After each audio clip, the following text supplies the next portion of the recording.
Hello, and welcome to the first episode of In Plain Sight, where corruption happens in plain sight. Okay, so I've chosen the first topic to be climate change.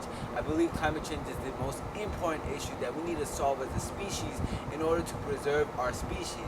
And I know you're thinking like, damn, that's a little extra, but the reality is that this is a problem that we need to face all together and as fast as possible, or the repercussions are and will be and already are deadly. And I'm here to show you why.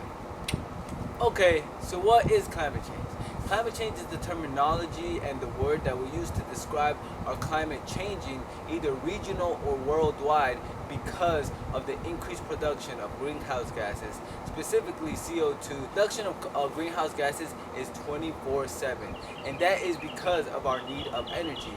Now with the rising technology, we need energy at all times, every single second of the day. From when we go to work and we turn on our car, that's energy, to when we go to sleep and we leave our phone charging overnight, that's energy. The amount of energy consumption never stops. Thus, the amount of carbon dioxide production never stops. So this saturation of carbon dioxide has literally concentrated around our entire globe. So it's just this humongous bubble of carbon dioxide and other deadlier greenhouse gases that are trapping the sun's UV rays and are trapping the sun's heat. So we're creating this blanket over the entire earth that is just hot. So the earth's global temperature has risen by 1 Celsius since the Industrial Revolution. Now you might think that this 1 Celsius is something small, but it has changed absolutely everything. From the weather that you experience at home to big patterns such as the amount of tornadoes, floods, hurricanes, and other natural disasters. So I think the best example for this is air pollution. Air pollution just shows how much carbon dioxide and other greenhouse gases are actually in our environment, to the point where it just blocks our visibility. One of the two nations that are the best and worst examples of air pollution are China and India. They have some of the most polluted cities in the world. Now China's main industry is the steel industry. So the steel industry is practically the main source of economy, but at the same time it produces so much carbon dioxide that it is killing the people. As it shows, 1 million people are dying every single year, and they're losing $218 billion in profit every single year. So a million lives are lost, a bunch of money is lost because of India. Also has problems because it is estimated that about 100,000 children under the age of 5 die because of air pollution. So the cities are so bad that children can't literally sustain that type of damage to their immune system, so they end up passing away. So all this carbon dioxide in the air is literally messing up our visibility and our overall comfortability of life. But it's not only doing that, it's making the world hotter. And then because of this, Bill Nye say it, is the planet's on fucking fire. Because of this, we're having more natural disasters such as hurricanes, tornadoes, blizzards, floods, and we're losing billions and billions and billions of dollars. Okay, so one of the main things that happens because our earth is getting hotter is that we have a change in jet streams. So jet streams are literally the winds that are flying in our stratosphere, so there's nothing blocking them, and then they just control the natural wind patterns of the entire universe. Okay, so it kind of works like this. So you have the big earth, big earth, then you have the equator.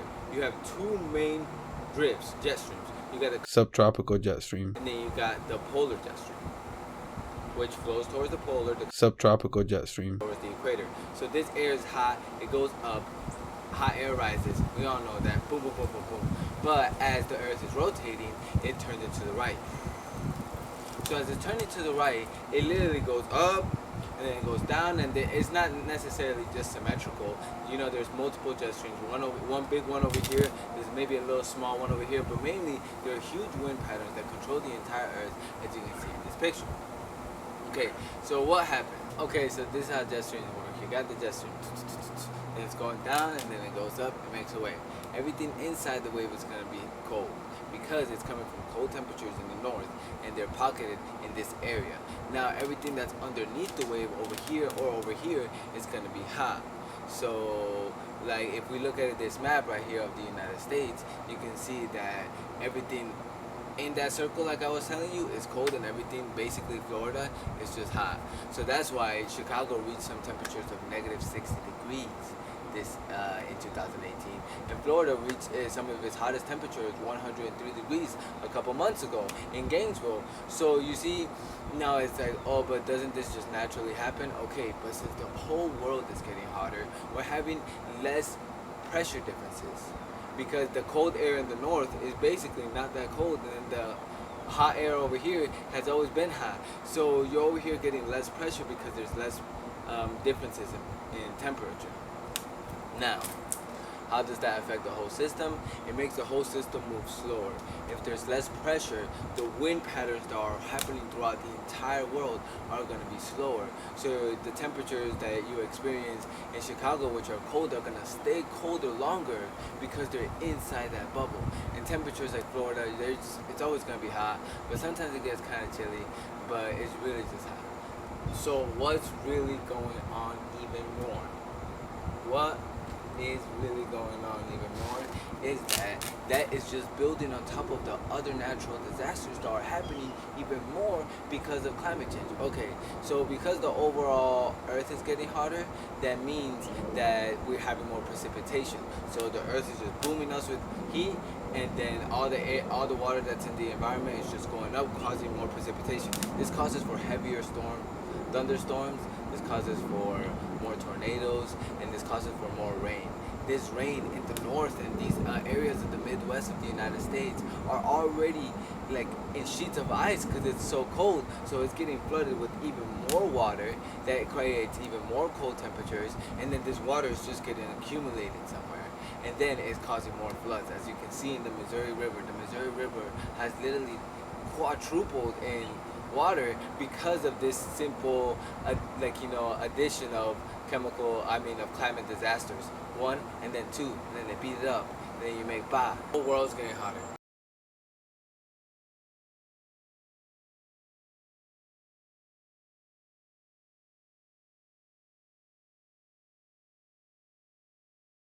And because the whole world's getting hotter, everything is messing up. Like Australia is reaching record-breaking temperatures every single year, to the point where 1/3 of the species of bats died last year because it was too hot. So bats be flying, right? Then they hit the water, and then when they hit the water, then that's how they cool off. But it's just so hot that 15,000 bats died one day last year. That is, it's just way too hot to even live. Now, temperatures are getting hot everywhere, even in the Arctic. Arctic is experiencing temperatures that are 30 to 50 degrees higher. Now, this changes everything because this is the area that should not get hot. So the fact that it's getting hotter is completely changing the environment 180 degrees. So you got the ice caps, right? Icebergs, they're melting, and all the ice caps are melting because it is just 30 to 50 degrees hotter. Like, it is just way too hot. So what does that lead to? The sea levels rising, to the overall temperature in the whole world to get hotter. Because guess what? No. Literally, water vapor is also a greenhouse gas because it traps heat. That's what it does. So it's technically considered a greenhouse gas. So you're getting way more precipitation. So that means that specific area of the Arctic is getting hotter because it's releasing all this water vapor in the air. So it's just fucking up on each other. Like, it's just getting crazy. So a lot of stuff are affecting the Arctic, which is changing the whole world, such as our air currents are getting even slower because of that, and leading to a lot more problems. So what are some of the positives? To look at the positives, we'll go back to China and India because the air pollution and overall effects of climate change have gotten so bad that they just need to do something about it. Okay, so because of China and India, we are the most forested that we have ever been in 2 decades. And that is because of China's grassroots movement to just plant trees. They just went out there and real planting trees absolutely everywhere. And then India relies heavily on agriculture, so it's just naturally a green area. So much that it created this part in the world that you can see from space that is almost as big as the rainforest. So this area, they call it the lungs of the east, produces as much oxygen and removes as much carbon dioxide from the environment as the Amazon rainforest. So this has really, just the human just the human productivity to plant trees has made a real impact in the world. And just as it has negatively, it could do it positively. Okay, so in 2014, China started its war on pollution. And in this war on pollution, it tackled the steel industry and other manufacturers, and it set caps and limits on the amount of carbon dioxide and other greenhouse gases that they were able to exude into the environment. Now, in the last 5 years, this has made a humongous difference as the amount of carbon dioxide overall has decreased by 36%. Now, this is a humongous change and difference and good. But one of the things that happened is that economic growth fell to its lowest rate since 1990. Like, you know, it came at a price to the point where in 2019 some of the regulations were set back a little bit, and then in the first 4 months it experienced some of its worst air pollution in years, and the amount of concentration of greenhouse gases increased by 7%.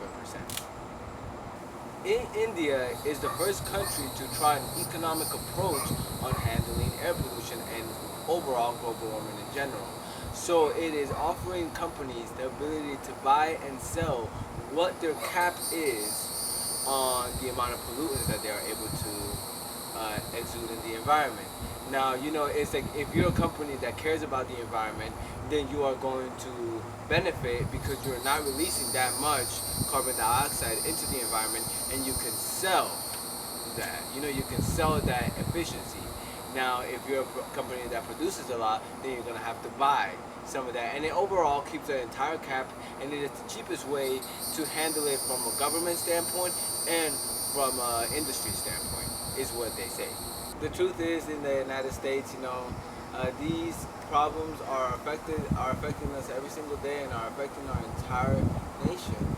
So it's either we tackle it or not, we tackle it together. But the problem is that some of our biggest contributors to climate change, such as the coal industry and the meat industry and these other industries, are just so big that they are slowing down our progression. And that is for episode 2 of In Plain Sight, where corruption happens in plain sight, climate change part 2. Yeah, thanks for coming. You know, like, subscribe, share. Yeah.